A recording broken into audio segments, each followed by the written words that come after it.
Okay, so again, this is a really nice model of the sort of detail you want to be including maybe in your methodologies for your own coursework. So how? So she conducted field work in a Los Angeles elementary school, so American study. So immediately we could say, well, a degree of challenge is there are some differences in language and behavior that can be cultural.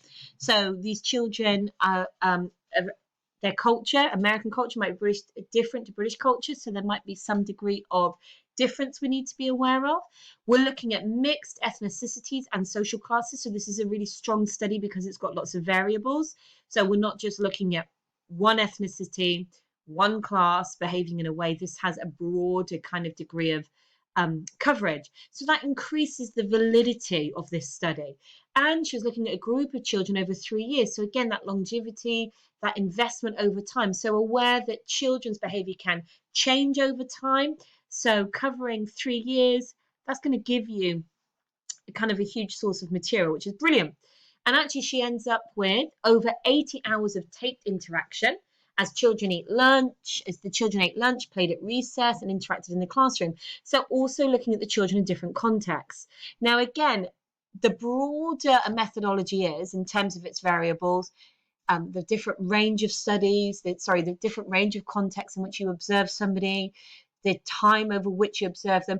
In a way, it gives you a lot more data, which for some people could be unmanageable, particularly from an A-level student point of view, yeah. But it gives you a broader range of conclusions as well. So there are benefits to doing a broad sweeping study like this over 3 years, over 80 hours of research.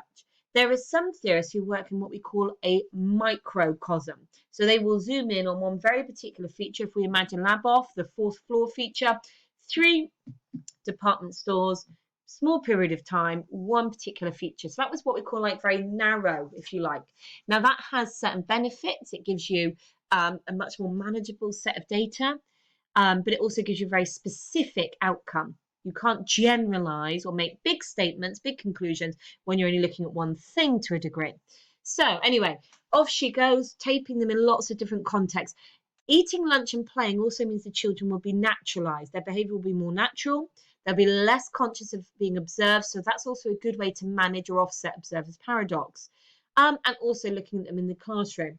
Now, they were often observed outside of teachers' awareness. So in other words, their behavior is not modified or normalized by the presence of a teacher. Let's be honest, people behave very differently around teachers than they do when they're just with their peers. So what did she actually observe? Well, during play, children decide who's to be included or excluded within their playgroup.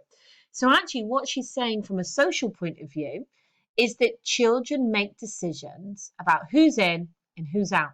Now that takes us back to social diversity and the way in which within social groups, so we talk about subcultures, we talk about communities of practice.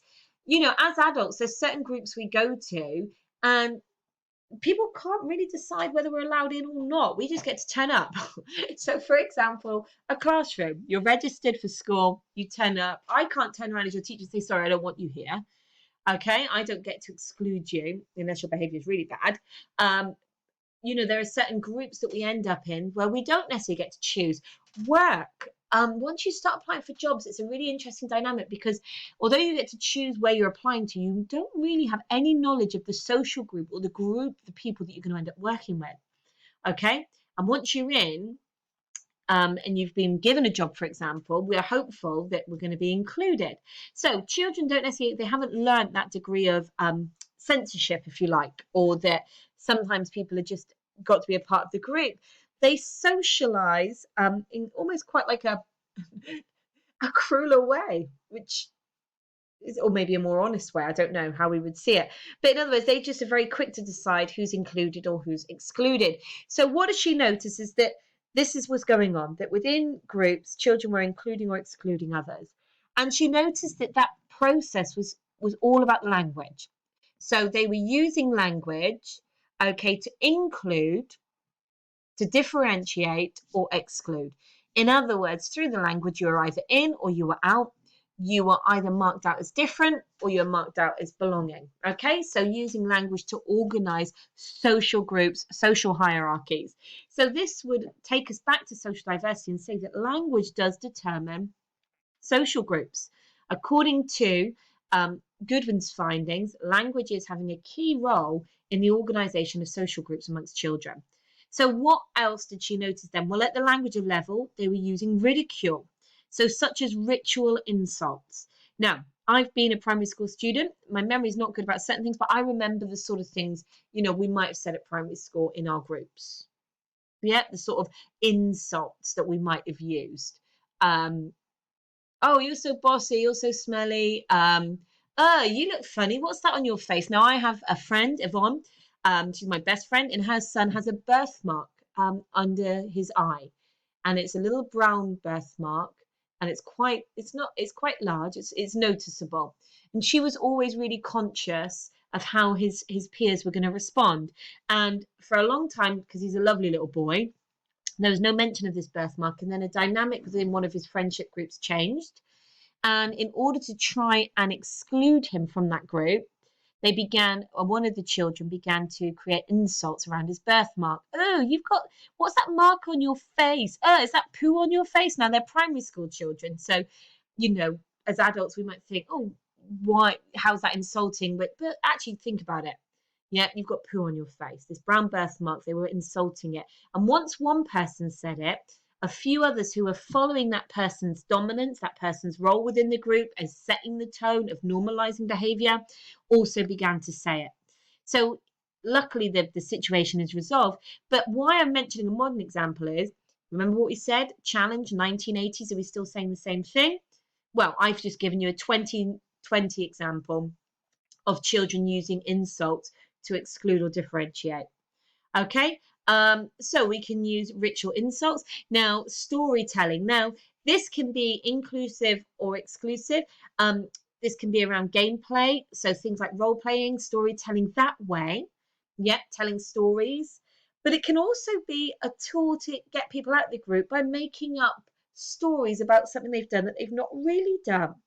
Miss, she just took my pen. Miss, she just called me a name out in the playground. Do you know what she just said about you? Do you know what he just said about you? I can't believe they just said that. So storytelling can operate from a role-playing, game-playing point of view, and it's inclusive. Come on, let's pretend we're sisters. Let's pretend we're princesses. So it can be a positive thing. At the level of differentiation or excluding, it can be about telling fake stories.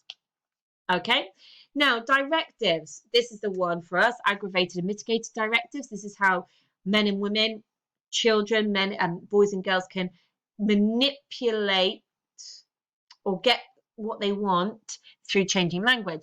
Okay, so through these different areas, ritual insults, storytelling, and directives, children are socializing one another regarding in and out group membership. So who's in, who's out. And also notions of social class. So they're also teaching each other about the social hierarchy as early as school. Now that kind of reminds us and links back to Lakoff and this idea that the playground, social interactions in school, in that context, when children change from being at home to going into the education system, there is a huge shift in identity and in language. Okay? So now a good point from an evaluative point of view then is that usually up until this point, a lot of studies about children's behavior was based on interview data. So just sitting down with the children saying, what do you think? So children could report incidents, but that was limited because we weren't actually seeing them acting them out. It's not what we call in the next part lived practice. So a positive evaluation of Goodwin's method is that she offered evidence of lived practices. In other words, it's not a child saying, when I'm angry with somebody, I tell them they smell like poo. It's actually observing the lived practice of the children doing the thing. Okay? And we recognize that children use language to build their social worlds. And part of how they're organizing their social groups, their social hierarchies, their social structures is around social class and gender.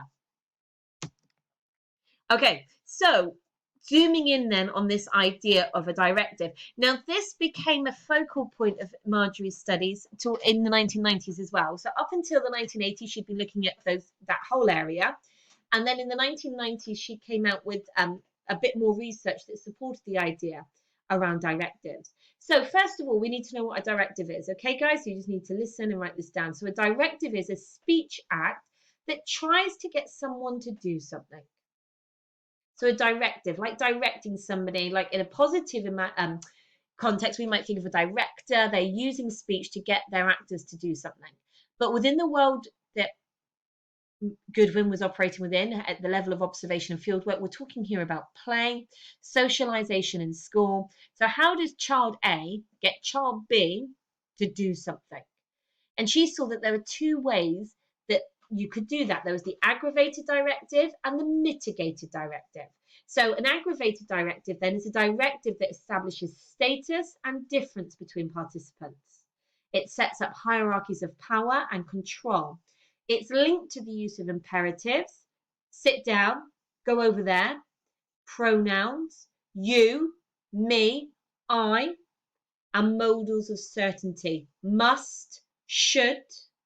So you must do what I tell you, aggravated directive. Sit down, I'm in charge, aggravated directive. Okay, and it says here that also includes the explicit commands like we saw at the doctor's surgery. Lie down, take your shoes and socks off. So she noticed that there were aggravated directives, but there was a different way that some of the observants were using language. So there was also what she called the mitigated directives. Now, mitigated directives still get people to do what you want. This is really important. So mitigated directives are still about language that gets someone to do something. However, it's kind of like a different tact. So we get people to do what we want by suggesting inclusion. We're in this together, that we're all involved. Yeah. So in a way, it's a bit more persuasive. It's a bit more, sometimes I'm loath to use the word manipulative because it has such negative connotations, that to be manipulative is to like trick people. But it's definitely this idea that I'm going to convince you to do what I really want you to do, but I'm going to make you think like it's your idea, that it's beneficial to all of us. So we see inclusion. We could do this. Let's do this. The involvement of all participants. We're all going to play the game. So you've got the inclusive verb forms. Let is an inclusive verb form. Let us. Modal auxiliaries that aren't about certainty but choice. We could do this. Shall we? We might. We may. So they're the softer auxiliaries. Okay. Sometimes adverbs. Surely we could do this. Pronouns. We. Us. And really what all of that language is working to do is to soften and hedge the request and really hedge, so soften what we really want people to do, but we're still asking them to do it. So what the research then suggested was that there was a gender disparity. In other words, historic data, so some of Goodwin's data suggests that men and boys were more likely to use aggravated directives, whereas girls are more likely to use mitigated. So the simple answer is, according to Goodwin, yes, boys and girls, men and women, the genders do use language differently. Women are more likely to use mitigated directives. Men are more likely to use aggravated directives. And that's where the simple conclusion ends. But there is a but, there is a however. However, when Goodwin was observing girls in all girl groups, so this is really important. So when she was observing kind of like mixed group play, mixed group interactions or all boy interactions, boys are using aggravated directives. Okay, mainly in those mixed groups as well, mainly aggravated directives. However, in an all-girl context, and it's these howevers that get you your B's and your A's. However, in an all-girl context, there would emerge a girl, a female, that would actually begin to use aggravated directives potentially, that was still about establishing status and power. Now, sadly, the stereotype would say, oh gosh, that's the bossy girl. And that's the problem, is that we see men and women, girls and boys demonstrating the same linguistic behavior, but when a boy does it, they're masterful, they're confident. When a girl does it, she's bossy. So, yes, according to Goodwin, mainly men use aggravated directives, mainly the female and the girls use mitigated. However, in all girl groups, there tends to be an emerging person who comes out at the top of the hierarchy and still occupies a position of power and control. So maybe it's got less to do with gender and more to do with power, we could say with Goodwin. However, simple answer, this proves men and women are using language differently. Big answer, that it's more complex than that. So guys, just to end today, here's your sentence statements to finish. Enjoy and see you later.